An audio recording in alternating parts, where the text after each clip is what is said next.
Boa noite, amigos. Sejam todos muito bem-vindos ao nosso momento de estudo e oração. Obrigada pela presença de todos que estão agora conosco online para mais um momento de estudo, para mais um momento de reflexão, de aprendizado e também de orações. Sejam muito bem-vindos. Aqui é muito importante iniciarmos esta nossa semana, nessa segunda-feira abençoada,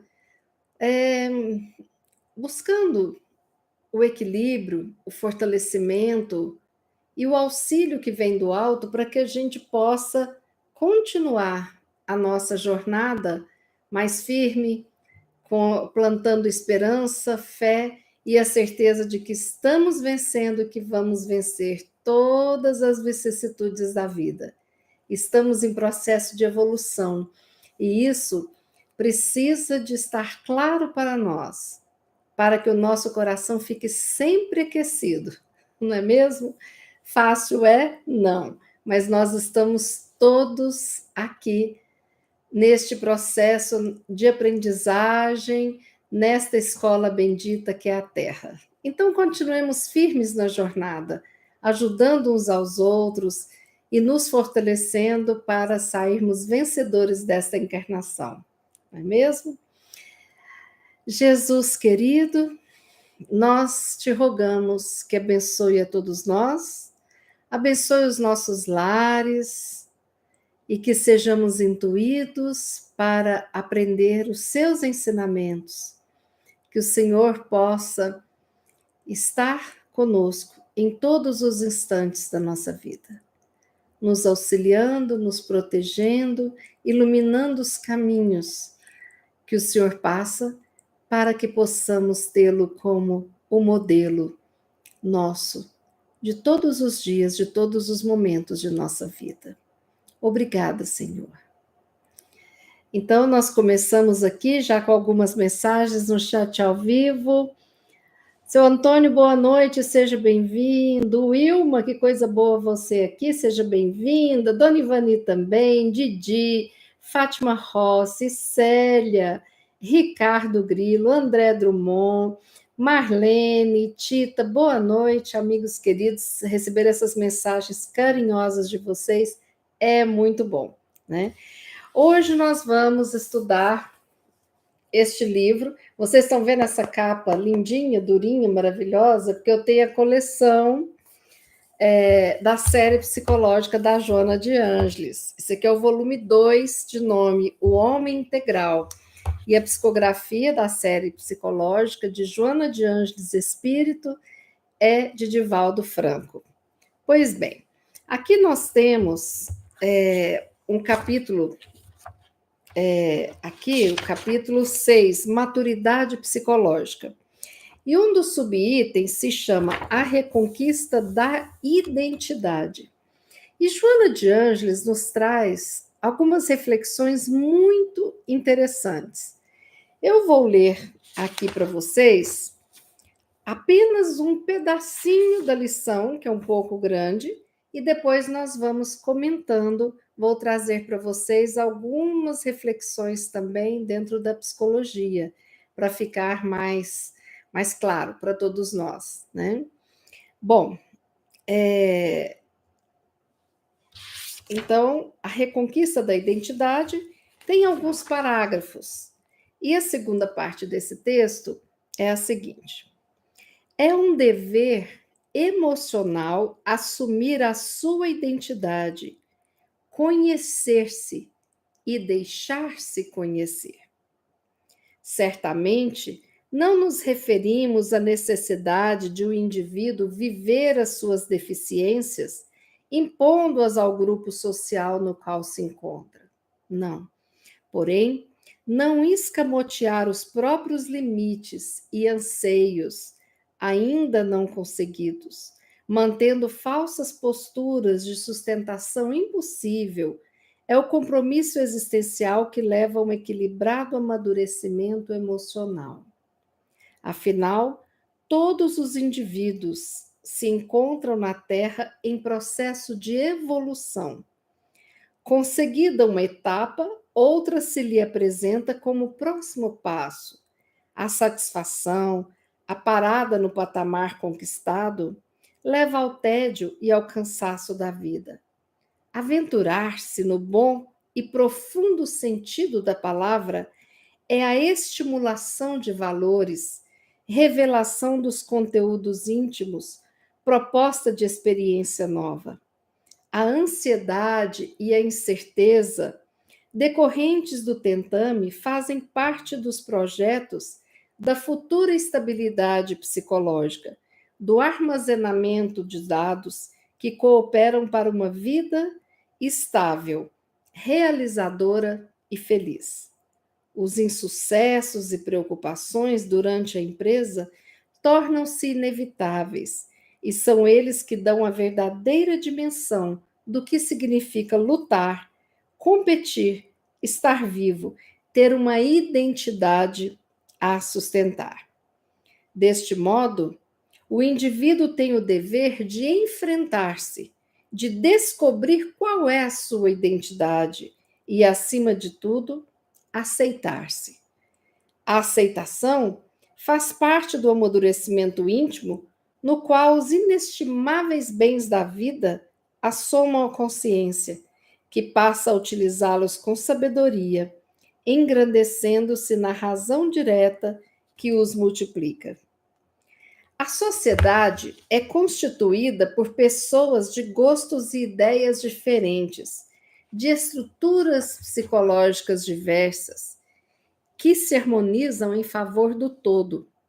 Das aparentes divergências surge o equilíbrio possível para uma vida saudável em grupo, na qual uns aos outros se ajudam, favorecendo o progresso comunitário.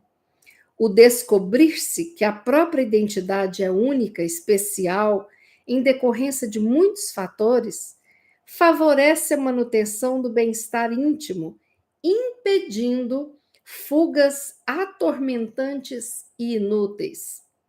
Quem foge da sua realidade neurotiza-se, padecendo estados oníricos de pesadelos que passam à área da consciência em forma de ameaças e desditas por acontecer, com um mundo mental povoado de fantasmas que não consegue diluir.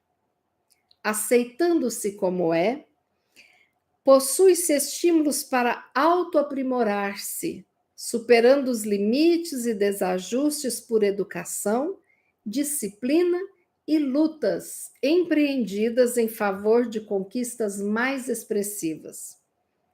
E finaliza dizendo: somente através da aceitação da sua identidade, sem disfarces, o homem, por fim, adquire o amadurecimento psicológico que o capacita para uma existência ideal, libertadora. A própria identidade é a vida manifestada em cada ser. Um pouco longo, né? Mas a gente precisa de entender direitinho. Bom, então Joana de Ângeles, ela fala aqui da necessidade de nós termos uma identidade pessoal e uma identidade única, né? Então, uma das coisas mais interessantes é que nós precisamos observar, olhar para dentro de nós, para descobrirmos quem verdadeiramente somos, né? E isso é muito importante. Quem verdadeiramente somos. Isso faz parte do autoconhecimento e ela ainda traz que, além de nos conhecer, precisamos nos aceitar. Traz aí a autoaceitação. O autoconhecimento, a autoaceitação são bases importantíssimas da autoestima, né? Eu só consigo ser eu verdadeiramente sem um grande peso de muitas neuroses sobre os meus ombros quando eu me aceito, né? Bom, então eu queria falar para vocês o seguinte: na teoria analítica de Jung, a Joana usa muitos termos, né, que Jung criou e utilizava. na sua teoria. Então, a base da teoria analítica de Jung é um conceito muito interessante, que é um processo de individuação. Não é individualização, nem individualismo, nem individualidade. É individuação. Vamos entender um pouquinho a diferença entre esses termos para a gente poder compreender, né? O processo de individuação significa tornar-se quem se é verdadeiramente. Olha que bonito isso. Então, o processo de individuação é um processo de construção do eu verdadeiro também, né? Que coisa bacana. Então, esse processo, ele consiste numa aproximação do eu verdadeiro, né? A nossa percepção de identidade, ou seja, quem nós somos, né? É uma concepção que seria a síntese da nossa totalidade, quem a gente é, né? Na nossa totalidade, de quem a gente é. Então, quem somos, quem fomos, o que iremos nos tornar, tudo isso está dentro do processo da identidade, né? Porque ele é atemporal. A minha identidade hoje traz comigo quem eu fui em outras vidas e quem eu fui nessa vida. Eu só sou quem eu sou hoje por conta dos meus processos de acertos, de erros e tudo mais, né? Então, eu queria só explicar um pouquinho assim a diferença para ficar mais fácil quando a gente for conversar, certo?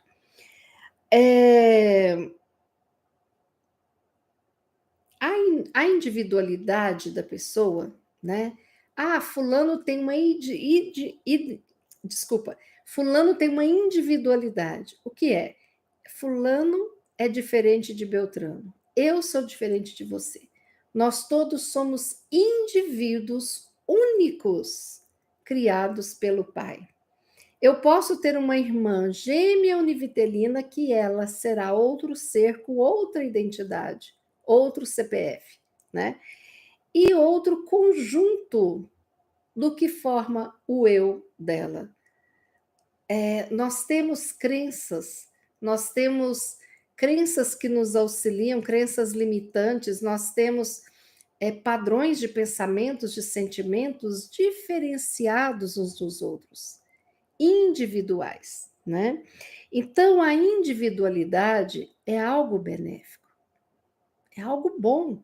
Deus nos fez indivíduos únicos, então isso é benéfico, né?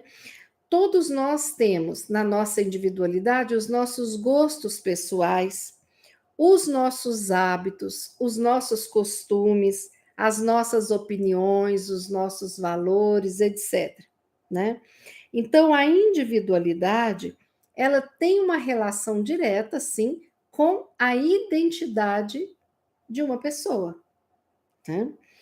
Bom, a individualidade, ela é uma base para desenvolvimento da personalidade da pessoa.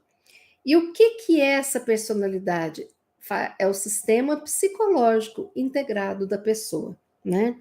Que possibilita a formação do eu. O meu eu é diferente do seu eu, que é diferente do outro, então tem bilhões de eus diferentes no planeta Terra, encarnados por volta de 8 bilhões, né?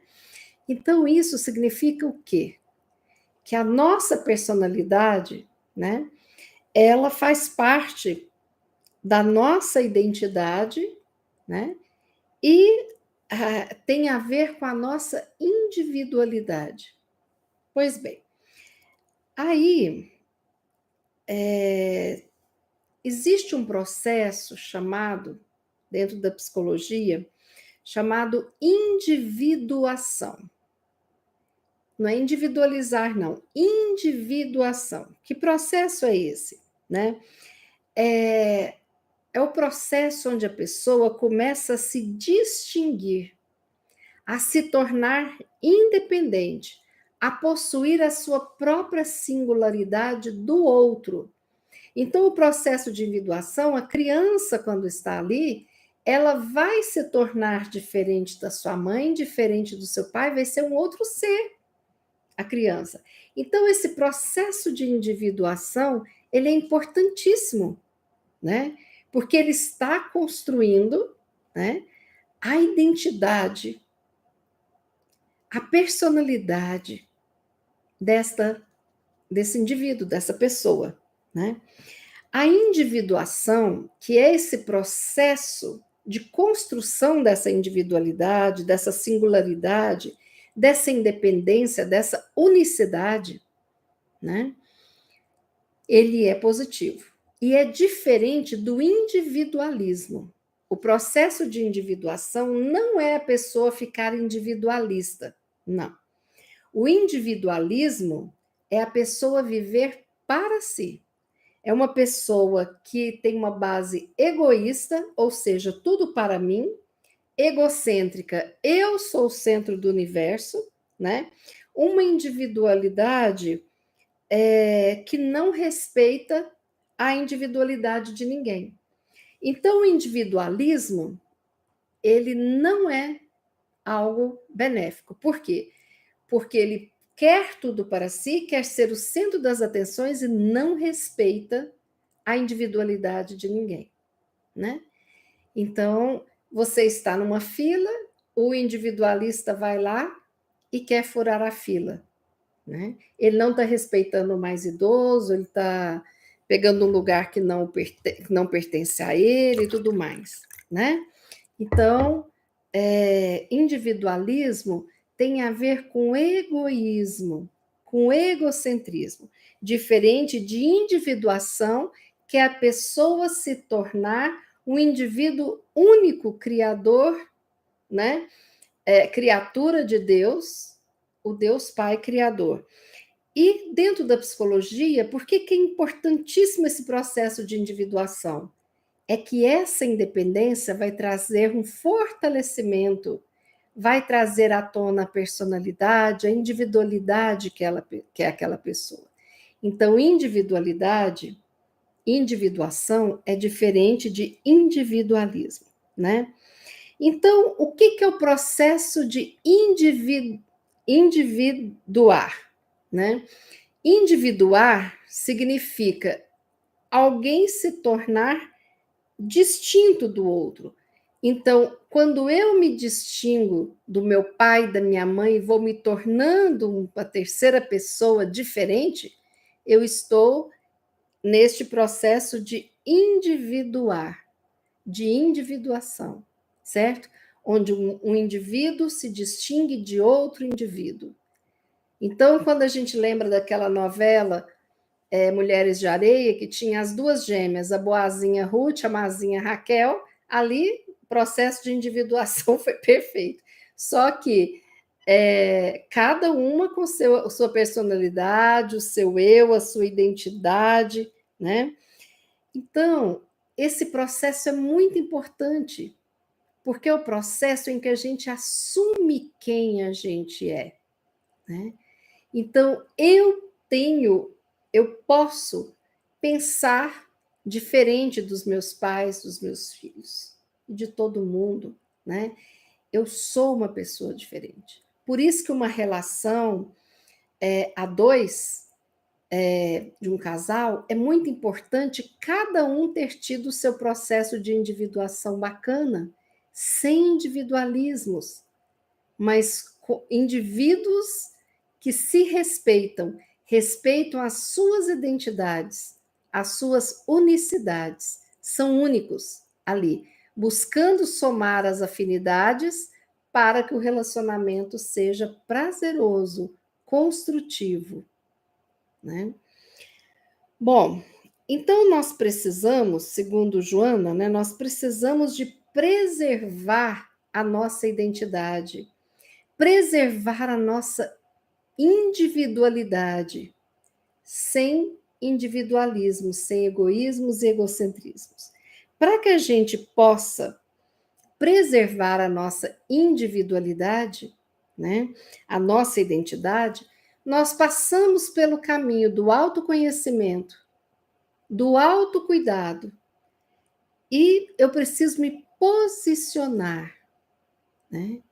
Então, de repente, a minha mãe fala: prova esse franguinho com legumes aqui com 6 anos de idade. É um franguinho xadrez. E eu posso provar e não gostar. E ela pode ter o prato predileto dela, né? Por exemplo, na minha casa eu faço jiló, só para mim, porque ninguém gosta e eu adoro, né? Então, a gente começa a ter gostos individuais, né? Então, tem gente que passa doce de leite no pão de queijo. Tem gente que gosta de rechear com pernil, né? Tem gente que adora matemática, tem gente que detesta química.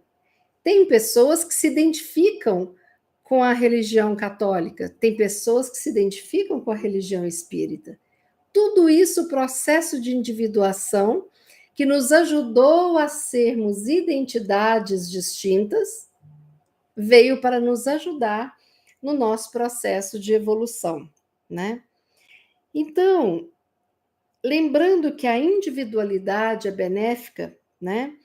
Porque ela tem uma relação com a identidade de um indivíduo. Os seus gostos pessoais, hábitos, costumes, opiniões, valores, tudo isso é construído neste processo de formação da minha identidade, da minha individualidade, da minha personalidade, né? Então, eu acredito que quando nós falarmos aqui em identidade, em individualidade, nós não estamos falando de egoísmo e egocentrismo. Nós estamos falando em uma identidade pessoal, né? Nós temos a nossa identidade física, nossa identidade emocional, né? Nós temos a parte da nossa trajetória espiritual, as nossas experiências sociais, né? Então você percebe que às vezes um gatinho que foi muito maltratado na rua, depois ele fica mais arisco com as pessoas. Um cãozinho também. E também uma criança, né? Então nós precisamos de prestar atenção nestes processos de individuação dos nossos filhos, dos nossos netos, das pessoas que a gente conhece.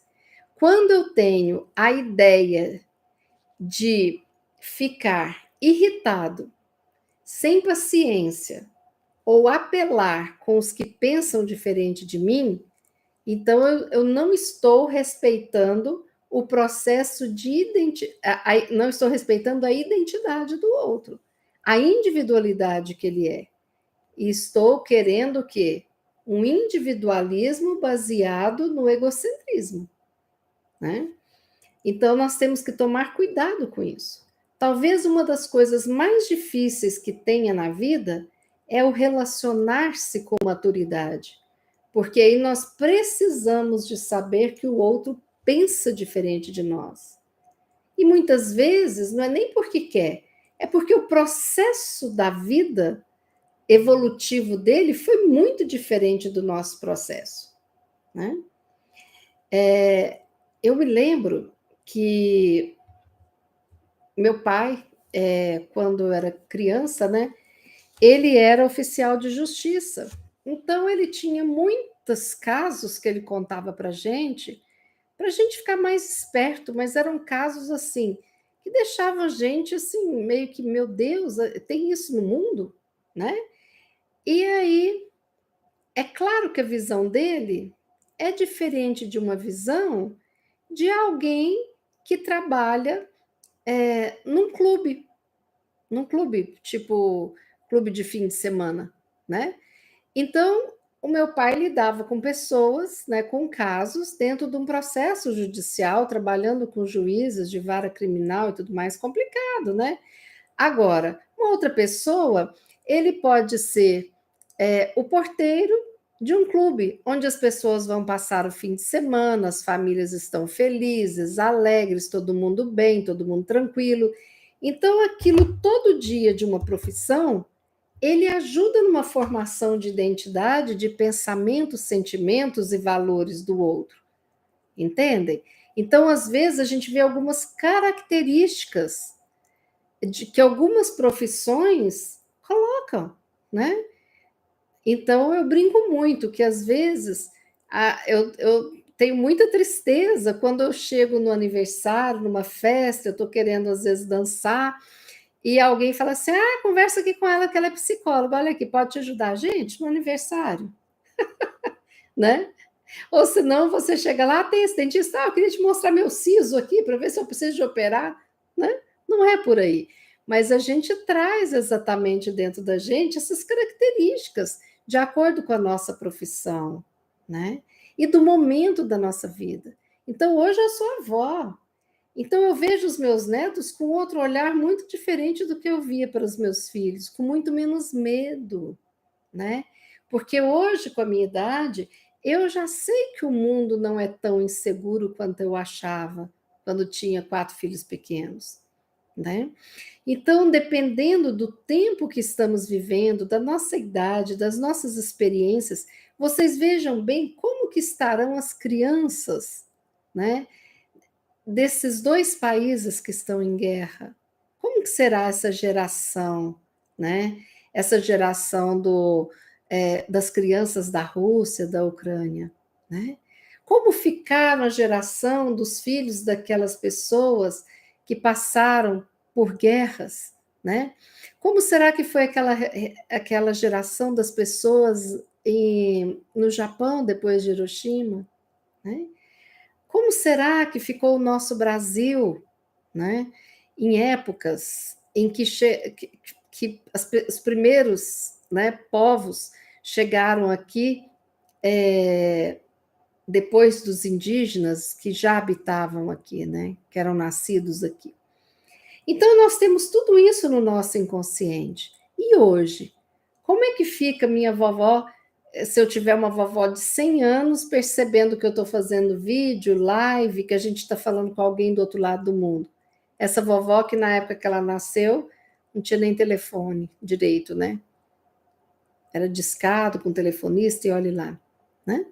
Então, nós precisamos de valorizar a nossa trajetória, os passados que nós vivenciamos em todas as vidas, eles estão aqui dentro de nós. A nossa criança interior desta vida está aqui dentro de nós. Então, quando eu sou imaturo, psicologicamente falando, eu anulo a minha própria identidade devido a vários receios. A luta do mundo me amedronta, eu posso entrar num processo de timidez, né? Posso trazer complexos de inferioridade, e tudo isso vai aflorar e impedir eu ser quem eu realmente sou. E aí eu vou construindo máscaras, né? Fazendo de conta que está tudo bem, mas eu vou vivendo afundado em medos, em teorias internas, né? Que às vezes nada tem com a realidade mesmo, mas criadas por mim dentro deste medo de amadurecer o meu eu. E fico ali, imaturo, medo de crescer psicologicamente. Então, muitas vezes, quando a gente oculta a nossa identidade, a gente fica mascarando ela temporariamente. Então, às vezes, a pessoa que está com um grupo bem deslocado, tá, ouvindo uma música, ela vai ser assim mesmo sem gostar, para achar que só assim ela vai ser aceita naquele grupo, né? Então, a pessoa às vezes pega gestos, pega maneirismos, o jeito de falar, né? A linguagem, ideologias, né? São copiadas, porque a pessoa perdeu a sua identidade. E a pessoa passa a acreditar naquelas crenças limitantes que o mundo coloca para ela. Para você ser feliz, você tem que ter uma casa em tal lugar, porque casa em outro lugar não vai te deixar feliz, né? Ah, para você ser feliz, você tem que casar. Então, se você não casou, você está aquém da felicidade. Ah, para você ser feliz, você tem que ter filho, porque senão, né? Ah, para você ser feliz, você tem que ser concursado. Não pode ter iniciativa privada. E assim, a gente entra nessa encenação asfixiante. Por isso que a gente vem com medo de viver. Por quê? Porque nós abandonamos lá atrás a nossa identidade verdadeira. E nós não estamos dando conta de manter uma estrutura de máscaras insustentável. E nós vamos ali tentando ser quem a gente não é no fundo, né? Então, se eu sou uma pessoa que gosto de coisas simples, né? Então eu preciso de assumir isso. Eu gosto de coisas simples. Tem gente que gosta de viajar, outras pessoas não gostam de viajar. E tudo bem, não tem certo, não tem errado, né? Tem pessoas que gostam de estar ali no meio ali das pessoas perto do palco do Rock in Rio. Outros gostam de estar lá longe, né, num camarote, um lugar assim, né? E tudo bem. Cada um tem um gosto pessoal, né? Mas o que que nós não podemos fazer? É fingir quem somos. Às vezes a gente finge por medo de não ser aceito. Nossa, se eu falar o que eu penso aqui, eu vou, né? Às vezes eu evito as atitudes leais e abertas e deixo para lá, para não ter confusão. Só que eu vou vivendo nesse artificialismo, tudo artificial, né? Então, se eu não falar para o outro o que eu gosto, o que eu não gosto, com gentileza, com educação, né? O outro vai imaginar algo, né? E aí o que que acontece? É difícil. Eu já contei para vocês um caso aqui que eu vou contar, engraçado. Morava em Uberlândia, tinha 4 filhos pequenos e meu marido tinha um colega de trabalho que a casa dele fazia divisa com o nosso muro, né? E um dia ele chegou lá em casa para almoçar e eu havia feito frango ao molho, né? Milho verde refogado, arroz, feijão, aquela comidinha mineira. Aí ele chegou lá, comeu, eu falei, e aí, você gostou? Tá bom o franguinho? Tá uma delícia. Eu falei, você gosta de frango assim ao molho? Gosto, gosto sim, eu como, tá ótimo. Como eu gostava, né? Eu tinha ele como se fosse um pai, me ajudava muito quando meu marido viajava tal. Eu pensei, nossa, fulano gosta de frango ao molho. Então, todas as vezes, assim, eu fazia frango ao molho uma vez por semana, normalmente. Todas as vezes que eu fazia, eu falava, meu marido, traz o fulano para vir almoçar aqui, que hoje eu fiz frango ao molho. Gente, isso foram mais ou menos uns 6 anos. Sempre chamava que ia fazer frango ao molho, ele aceitava aí, outras vezes não podia, outras vezes estava viajando, mas foram dezenas de vezes que ele foi lá em casa comer frango ao molho, né? Infelizmente, ele teve um acidente fatal e faleceu muito jovem, né? E eu senti muito, né? Meu esposo também era um amigo, um irmão que a gente tinha. Passou o velório, nós fomos visitar os filhos, né? Ainda tinha filhos adolescentes, para fazer aquela visita cordial, tal, ver se eles precisavam de alguma coisa, tal, ficar à disposição, né? E aí o que aconteceu? A filha mais velha dele fala: Bia, eu tenho que te contar uma coisa. Eu falei: o quê? Nossa, você sabia que o papai não gostava de frango? Eu fiquei branca, gelei as mãos, os pés, e falei: o quê? Papai não gostava de frango, porque uma vez a mãe dele fez uma marmita, reaproveitando um galãozinho de tinta para ele trabalhar na roça, e ficou aquele cheiro de tinta e ele tomou meio que de fatia de frango, com arroz, feijão, essas coisas. Eu falei, eu não acredito. Gostava sim, não, você deve estar enganada. Ainda tentei. Não, não gostava. Mas ele disse que você chamava ele com tanto carinho e você imaginava que ele gostava tanto que ele não tinha coragem de recusar o convite. Meu Deus do céu. Aquilo me deu um aperto no coração, porque se eu soubesse que ele não gostava, eu nunca ia chamá-lo. Se eu soubesse que ele gostava de dobradinho, ia fazer dobradinha, se ele gostasse de bife, ia fazer bife, que eu queria agradar ele e agradecer. Mas nessa coisa dessa timidez aqui, né? Um receio, né, de falar o que pensa, que fosse me desagradar, e eu teria ficado muito mais feliz se ele falasse realmente que ele não gostava. Ah, não, me dá só um pedacinho que eu não como muito frango ao molho, não, só de vez em quando. Então eu já teria entendido, jamais teria chamado ele de novo. Gente, que tristeza. Então foi ruim para ele, que comeu muito frango sem querer, e foi péssimo para mim, porque eu jamais queria colocar ele nessa situação, né? Uma pessoa muito amada por nós, né? Então, às vezes, sem necessidade nenhuma, né? Nenhuma, a gente cria situações difíceis, né? Às vezes eu fico com medo, quando sou jovem, de falar que eu não curto bebida alcoólica. Por quê? Porque aquilo ali é como se fosse uma afronta para algumas pessoas. Como assim? Você vai numa festa e não vai beber? Que sem graça. E eu já escutei gente falando assim: ah, a gente não chama quem não bebe, não, porque a gente é chato. Entendeu? Então, o mundo constrói algumas teorias para venda de produtos, né?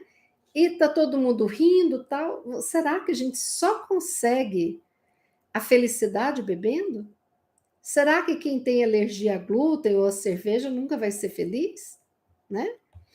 Então, a falta de identidade cria um indivíduo que não tem face e, sem perceber, ele começa a dissimular, né? Então, dissimula que não gosta, que gosta e quer agradar o outro. E vai fazendo isso tantas vezes que, de repente, quando você pergunta qual é a sua cor predileta, ah, não, eu pensei aqui em vermelho, mas minha mulher não gosta de vermelho, então não pode ser. Deixa eu ver, azul. Ah, não, azul acho que. Ah, sabe que eu não sei? Ou se não inventar, eu vou falar que é branco, que é a cor predileta da minha mulher.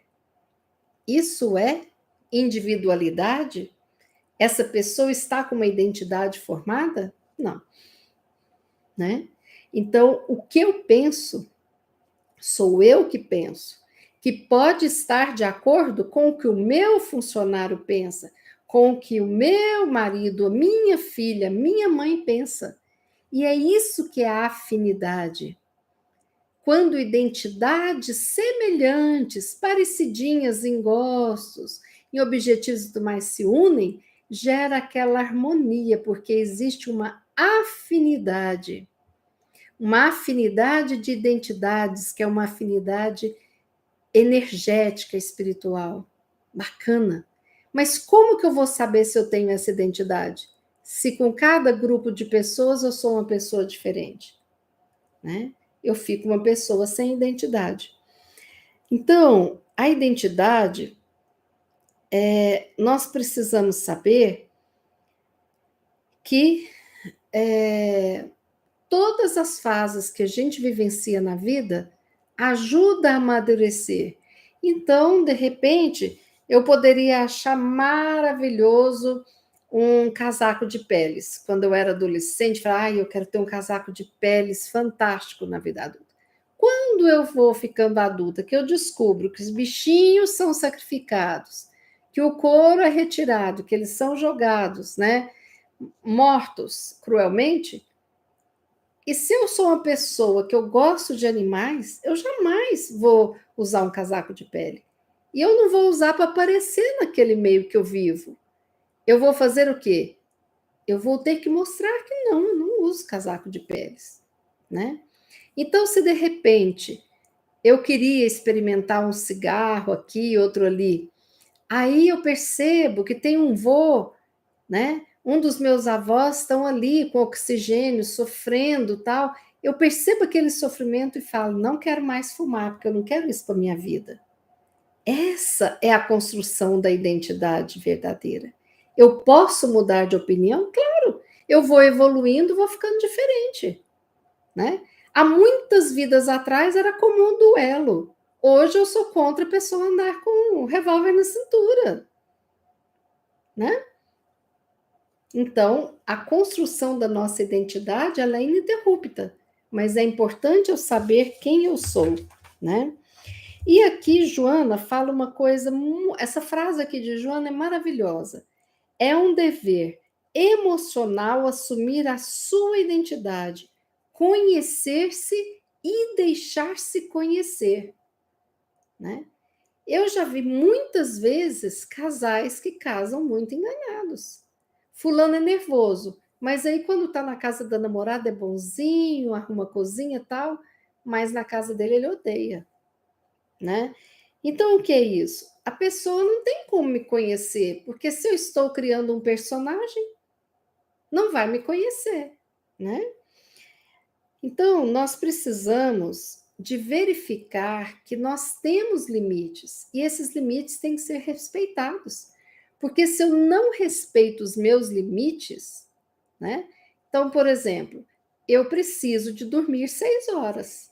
Tem gente que dorme 4 e fica bem. Eu não, preciso de 6. Hoje, porque quando eu era nova eram 8 horas, né? Então, o que que precisa? Nós precisamos respeitar os nossos limites. O que, que foi maravilhoso na conquista da sociedade, né? A gente ter, por exemplo, aqui no Brasil, uma CLT que regulariza, né? Porque são tantas horas semanais, porque antigamente a pessoa não tinha nem folga, né? Nem hora extra, né? Então, o mundo vai mudando e nós vamos amadurecendo emocionalmente. Isso é muito bacana, isso é muito bom. Então, nós precisamos não de ficar parados, mas estarmos neste processo de evolução, né? Hoje é muito difícil uma pessoa que não sabe ligar ou desligar o celular ou usar um celular para fazer uma chamada, porque fica muito isolada de tudo e de todos. Então, nós precisamos de nos aventurar. Hoje, quando eu vejo a minha tia de 88 usando o celular, olhando vídeo no YouTube de como que faz um ponto de crochê e ela fazendo forro lindo, eu fico muito orgulhosa, né? Então, quando eu vejo hoje os idosos tendo acesso ao YouTube, assistindo, por exemplo, vídeos antigos, né? Séries antigas como Tarzan e Zorro, gente, isso é uma benção.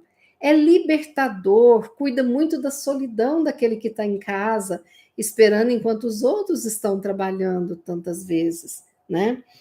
Então, nós precisamos de lembrar que neste processo de construção da nossa identidade, a ansiedade vai chegar? Vai! Tudo que é novo chega, né? Mas faz parte do processo, não precisa de se transformar em um pânico. A incerteza vai ter? Vai ter, né? Como que eu posso garantir uma coisa que eu não conheço? Então, se eu quero assistir um filme novo, como que eu vou garantir que o filme é maravilhoso? Não é. Eu posso ir pelo título, amar ou achar medíocre, né? Então, as incertezas, elas existem? Existem. Muitas vezes eu não sei quem é o outro. Tem pessoas que eu não conheço, que convivo, mas que não abre a boca, não expressa uma opinião, você nunca sabe o que está pensando. Então, essa pessoa não me deixa conhecê-lo. E aí o que acontece? Sem conhecer, eu não sei quem é. Eu não sei dizer se tem uma afinidade, né? Então, gente, ter insucesso, ter preocupação, errar, acertar, tropeçar, cair, levantar, faz parte do processo evolutivo e do processo de individuação nosso, né? Então, nós precisamos de lembrar que a sociedade é um jardim. Todos nós temos gostos, temos ideias diferentes, estruturas psicológicas diferenciadas, mas o todo, o jardim variado, é lindo, é lindo, né? Hoje tem muitos buquês com várias flores misturadas, e isso fica maravilhoso, né? Então, às vezes, aquilo que diverge fica lindo. Eu lembro que no casamento da minha filha, ela usou flores lilás, azuis, amarelas. Roxo com amarelo, quando era criança, era tido como um pecado das cores, né? Não combinava. E ficou maravilhoso, né? Então as coisas vão evoluindo, o mundo vai evoluindo, nós vamos evoluindo. E o processo de identidade vai se afirmando ao longo da vida. O que eu não posso é, eu sou assim. quando eu tenho 20 anos e morrer com 90, eu sou assim. Não, nós não somos, nós estamos. E vamos nos construindo no dia a dia. E isso é fantástico, né? Bom, então, Joana termina. Somente através da aceitação da sua identidade, sem disfarces, então eu sou ali, ó, olhando para mim, de frente ao espelho. O homem adquire o amadurecimento psicológico que o capacita para uma existência ideal e libertadora. Olha que fantástico, né? Então, todo mundo que eu conheço me pergunta: por que você não vai no cruzeiro do Roberto Carlos? Porque eu não fico à vontade de navio. Gosto muito da ideia de navio. Nunca fui, mas não gosto, não tenho vontade.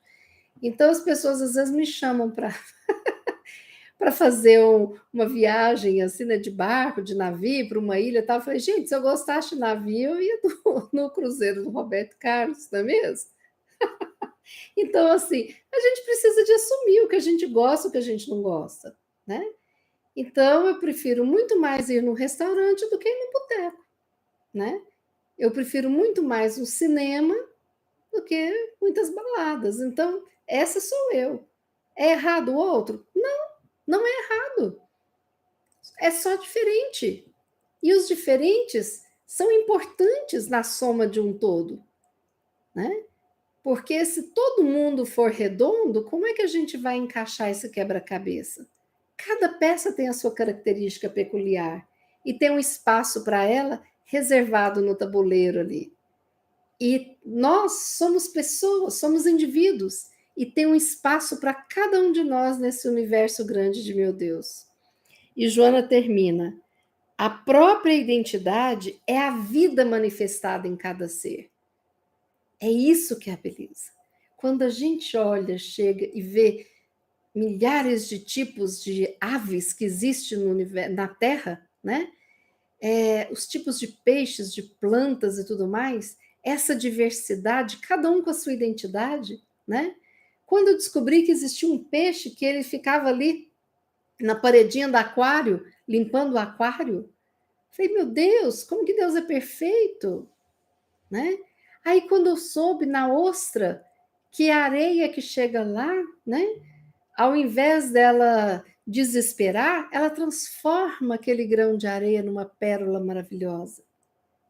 Isso é ser único, isso é assumir a individualidade, isso é assumir a existência como uma bênção divina. Vamos pensar nisso e cuidar da nossa identidade, a reconquista da nossa identidade. E só para finalizar, Joana, em uma psicografia de Divaldo, fala o seguinte: cuida da tua identidade crística. Vinculado a Jesus, seja a tua identidade. Então, a nossa identidade, tendo como modelo Jesus, nos basearmos nele para quem queremos ser, aquilo que nós almejamos ser, né, no nosso processo evolutivo.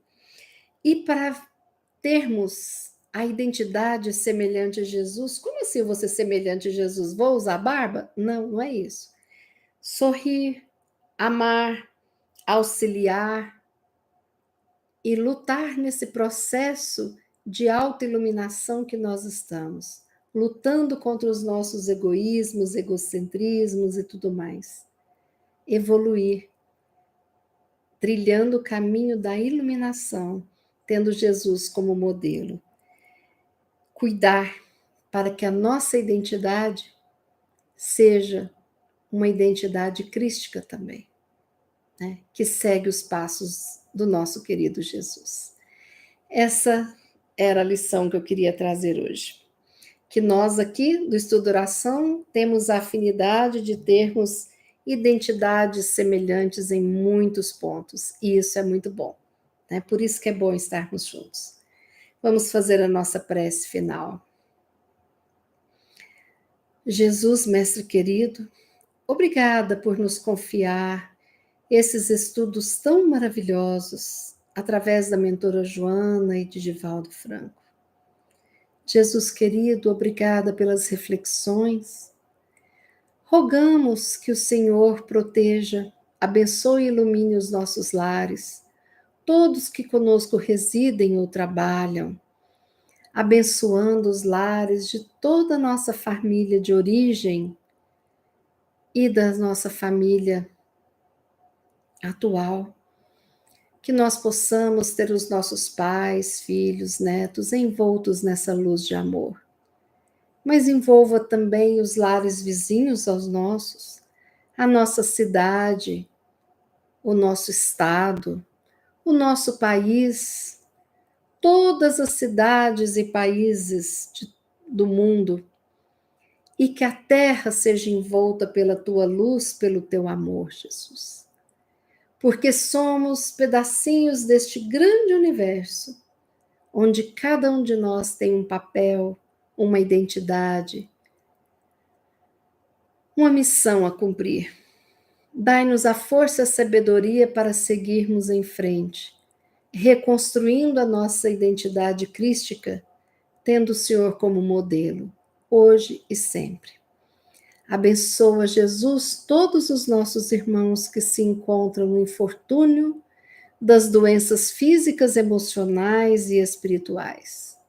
Auxilia a todos, Jesus, que se perderam de si mesmos na construção de máscaras para agradar, conceitos que muitas vezes são vazios, para que cada um de nós tenha coragem de se reconhecer, de se cuidar, de se ajudar e de seguir adiante, sempre buscando o Senhor nas nossas preces, nos nossos pensamentos, nos nossos sentimentos e nas nossas ações. Obrigada por mais esse dia, por essa noite e que tenhamos um descanso abençoado. Que assim seja. Obrigada, amigos, por estarem comigo até o final. Muito obrigada por estarem presentes no estudo de oração de hoje. Se vocês gostam desse canal, compartilhe os vídeos. Se vocês gostaram do estudo de hoje, compartilhe. É importante, aquilo que nos faz bem, é importante a gente compartilhar com aqueles que nós queremos bem, com aqueles que necessitam de uma palavra, de uma reflexão amiga. Não é mesmo? Na próxima quarta estaremos juntinhos às 20 horas. Um forte abraço, boa noite, Deus nos abençoe.